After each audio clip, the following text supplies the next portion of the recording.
Fire fighting یا fire brigade کا system ہے وہ پورے پاکستان میں آپ دیکھ لیں، کراچی کو چھوڑیں نا، پورے پاکستان میں آپ دیکھ لیں کہ جو واٹر ہائیڈرینٹ کا جو سسٹم ہے وہ ابھی وجود ہی نہیں رکھتا۔ کراچی میں تو خصوصی طور پہ جہاں ہائیڈرینٹ سسٹم لگا ہوتا ان کے اوپر جو کراچی بلڈنگ کنٹرول اتھارٹی، جو اب سندھ بلڈنگ کنٹرول اتھارٹی ہے، انہوں نے پلازا بنانے کی، دکان بنانے کی، عمارات بنانے کی اجازت دے دی ہے۔ تو واٹر ہائیڈرینٹ سسٹم ہے نہیں، وہ ایمرجنسی کا سسٹم ہوتا تھا نا، کبھی دکان میں کسی عمارت میں آگ لگ جائے تو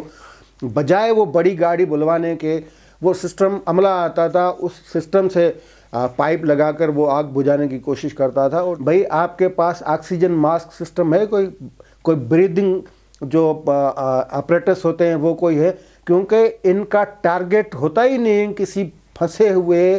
آگ سے متاثر علاقے میں پھنسے ہوئے لوگوں کو نکال کر ان کو بچانا، یہ ٹارگٹ نہیں ہوتا۔ وہ پائپ سے دور سے شش شش کر کے وہ پانی پھینکتے رہتے ہیں، اور کیمیکل یا کیمسٹری کا کوئی عمل دخل نہیں ہوتا، سول ڈیفنس ٹریننگ کا کوئی عمل دخل نہیں ہوتا، فائر فائٹنگ کی جو ٹریننگ ہوتی ہے اس کا اس پورے نظام میں کوئی میکانزم بنائی انہیں، نہ کسی دکاندار کو یہ بتایا جاتا ہے کہ ٹریننگ کیا ہوتی ہے، نہ حفاظتی جو اقدامات ہوتے ہیں وہ کروائے جاتے ہیں۔